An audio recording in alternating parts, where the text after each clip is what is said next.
I step into the vast, hushed airport terminal. My footsteps echo softly on the polished floor, a lonely sound.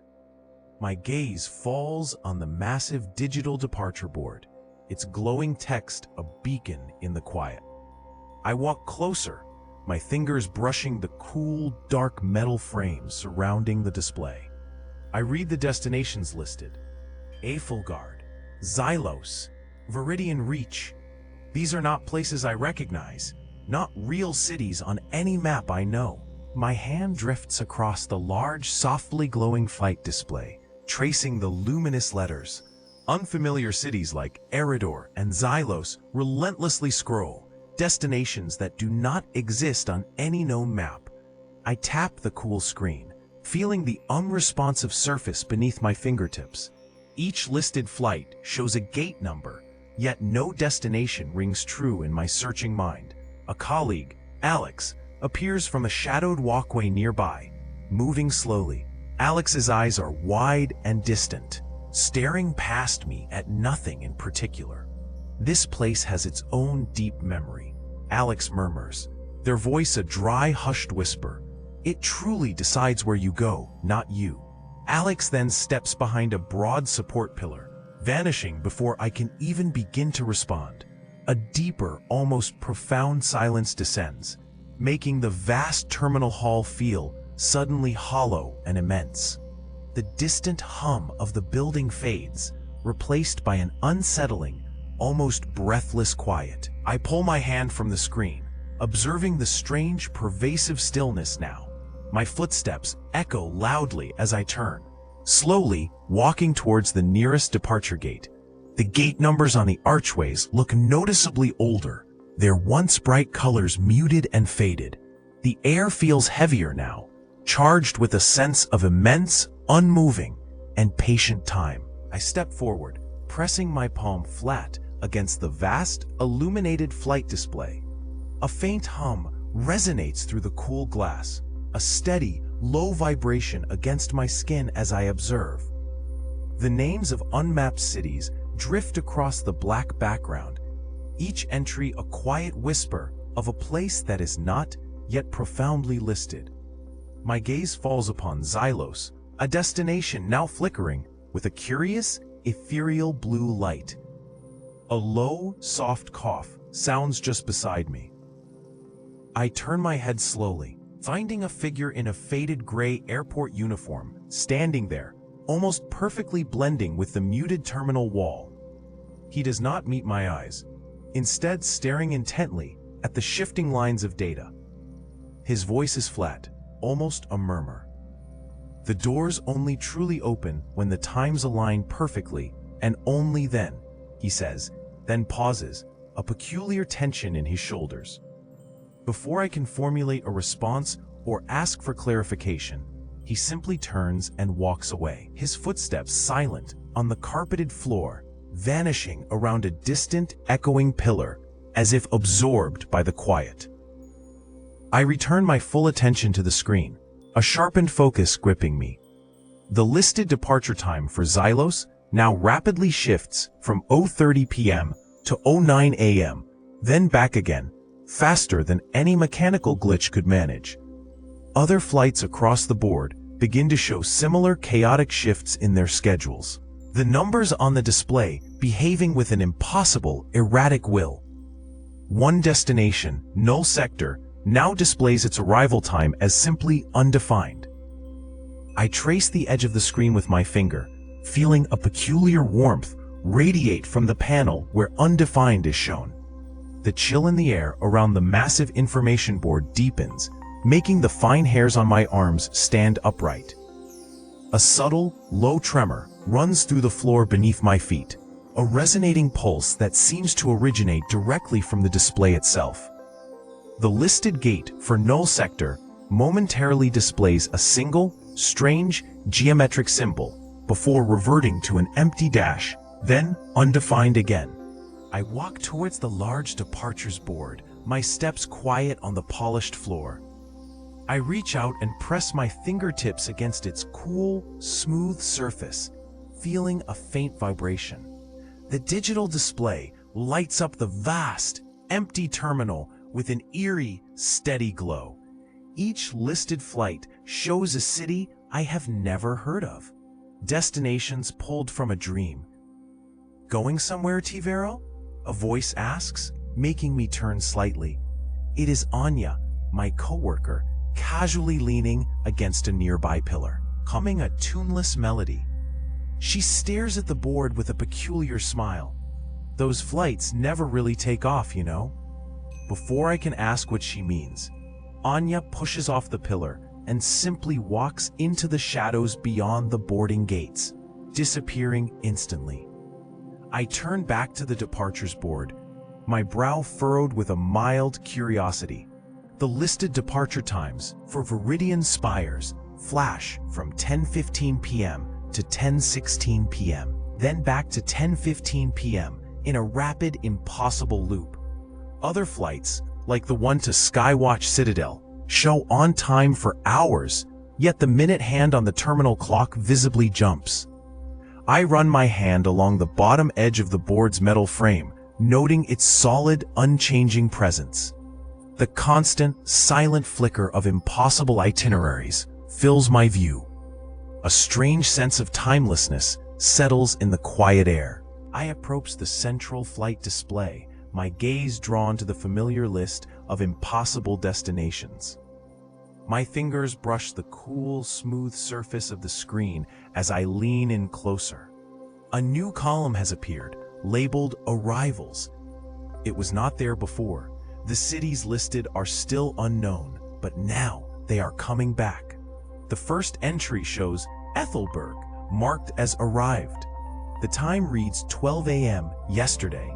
Next to it, Gate unknown. Below that, the shifting sands. With an arrival time of future indefinite and gate unassigned. My hand moves slowly across the board, the faint static a constant hum against my palm. The light from the screen reflects in my eyes, showing only my calm reflection.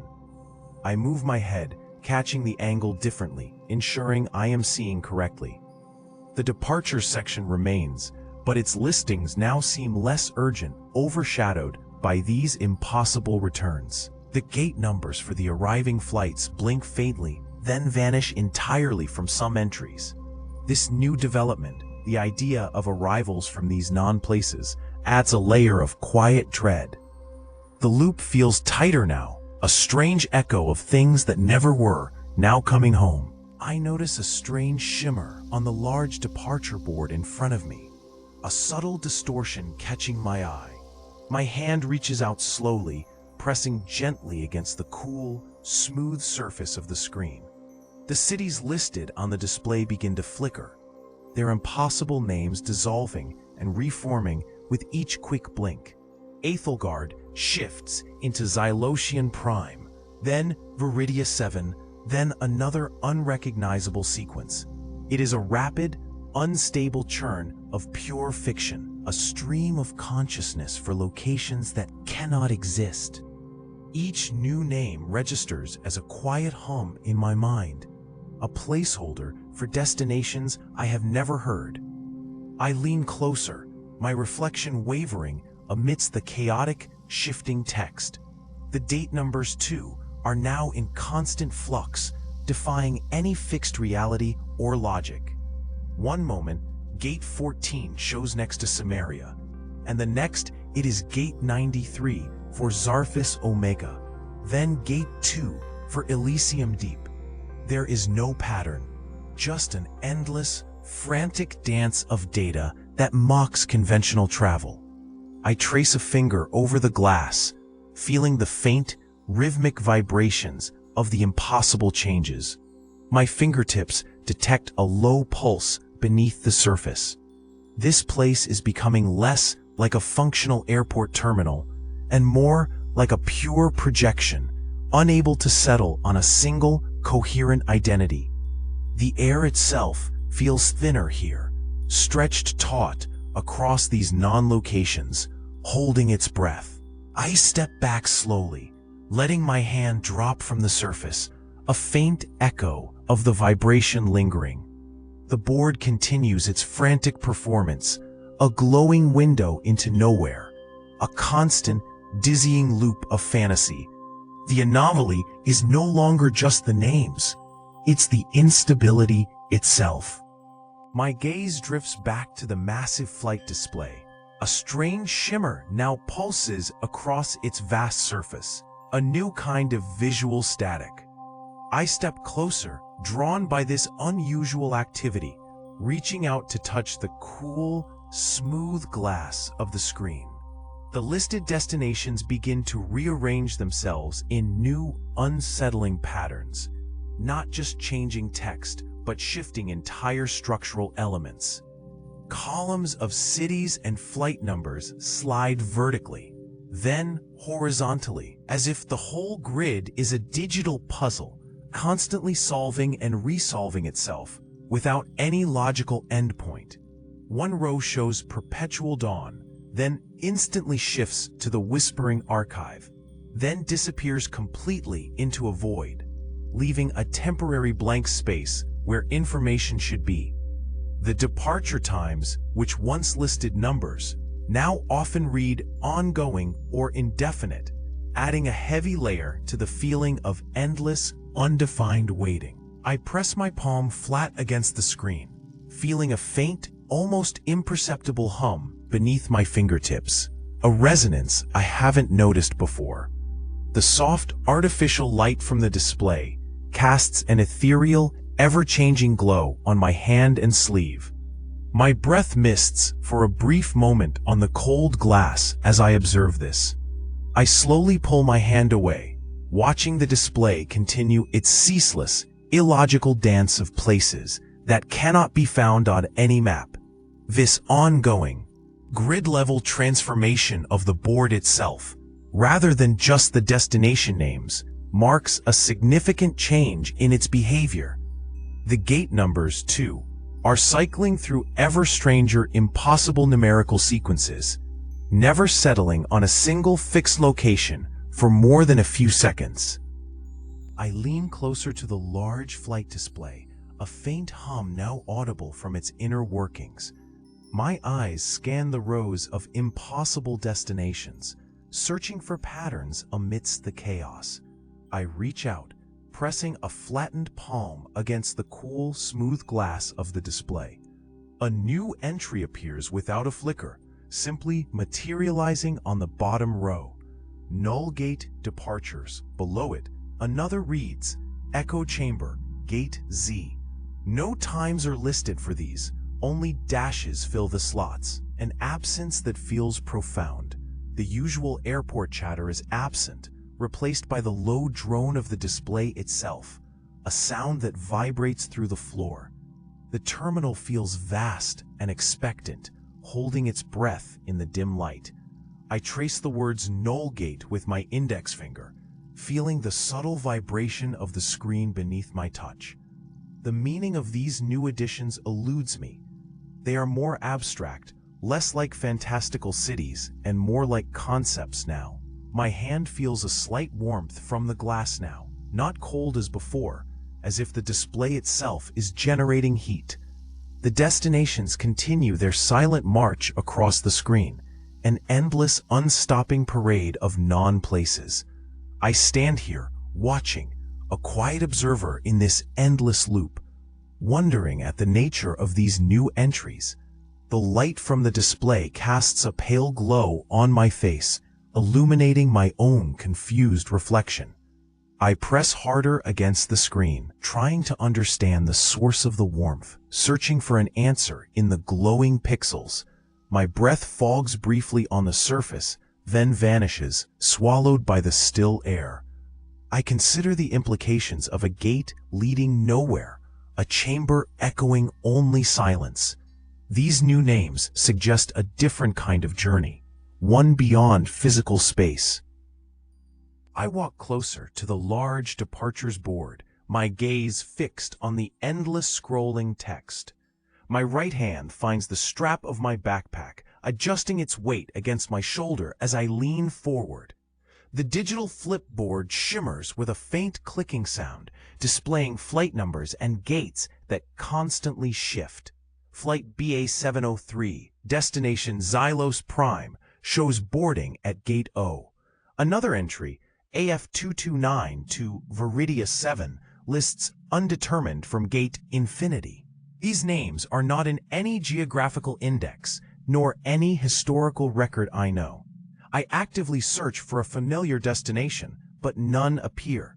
The gate numbers themselves consistently defy standard logic, mixing unfamiliar symbols with traditional digits.